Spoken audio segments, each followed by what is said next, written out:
नमस्कार छात्रों, हम लोग बात करेंगे गोदान उपन्यास में चित्रित की गई समस्याओं के संदर्भ में।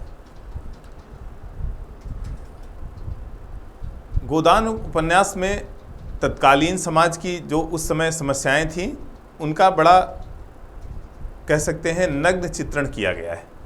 जो जैसी समस्या थी उसे उसी रूप में उन्होंने दिखाने का प्रयास किया है। ग्रामीण और नगर जीवन दोनों तरह का जीवन उन्होंने दिखाया।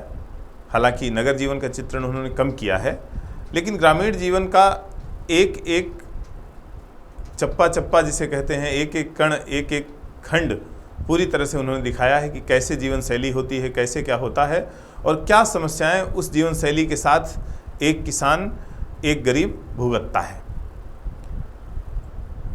इस उपन्यास में पूरी तरह से नाटकीय तत्व डालने का प्रयास किया है उन्होंने।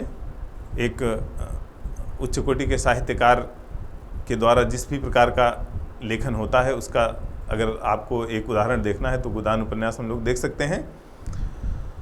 ग्रामीण और नगर जीवन की जो विषमता है, एक पक्ष है जो बहुत सारी सुविधाओं का उपभोग कर रहा है और दूसरा पक्ष वो है जो छोटी छोटी चीज़ों के लिए भी एक तरह से कह सकते हैं हम कि जो है उसकी पहुंच से दूर हैं।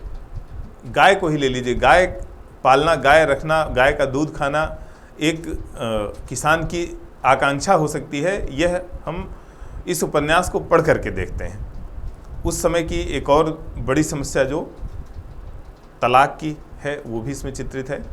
हम लोग देखते हैं कि राय साहब की बेटी मीनाक्षी वो दिग्विजय सिंह से विवाह करती है, उससे तलाक ले लेती है, लेकिन उसके बाद भी ऐसा नहीं है कि इस तलाक के बाद दोनों शांति से, दोनों चैन से बैठते हैं। दोनों एक भावना आ जाती है कि अलग होने के बाद भी हम एक दूसरे को चैन से नहीं रहने देंगे, बल्कि एक पक्ष भी ये चाह ले कि वो दूसरे पक्ष को चैन से नहीं जीने देगा।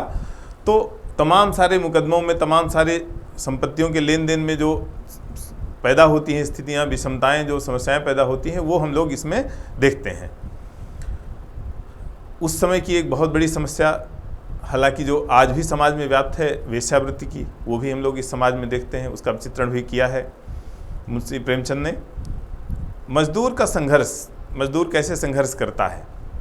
मजदूर अपने घर में संघर्ष करता है, समाज में संघर्ष करता है, उच्च वर्ग से के साथ संघर्ष करता है और कैसे संघर्ष से वो अपना जीवन आगे बढ़ाता है, उसकी सारी समस्याओं का बहुत अच्छा चित्रण इस उपन्यास में हुआ है। हालांकि हम ये देखते हैं कि ये जो संघर्ष है वो एक क्रांति के रूप में नहीं है, एक राजनीतिक संघर्ष नहीं है कि जैसे मार्क्स ने जो दिया था विचार की पूरी तरह से व्यवस्था बदल देना है, उस तरह का कोई संघर्ष इसमें नहीं दिखाई पड़ता है। महाजनी सभ्यता का जो सच है, जो साहूकार द्वारा एक गरीब की, किसान का शोषण किया जाता है, वो भी इसमें दिखाया गया है कि एक किसान की, गरीब की ज़मीन गिरवी रख लेना, उसकी संपत्ति गिरवी रख लेना और उसको नीलाम कर देना, ये सारी चीज़ें जो वो भुगतता है, इसका भी बड़ा अच्छा चित्रण किया गया है। किसान कितना कमाता है, कितना वो लगान दे देता है, कितना बचाता है और कितना एक तरह से उसको लाभ होता है। इसीलिए जो पात्र हैं इस उपन्यास के, वो ये तक उनके दिमाग में आ जाता है कि किसान का जीवन मजदूर के जीवन से कहीं बदतर है।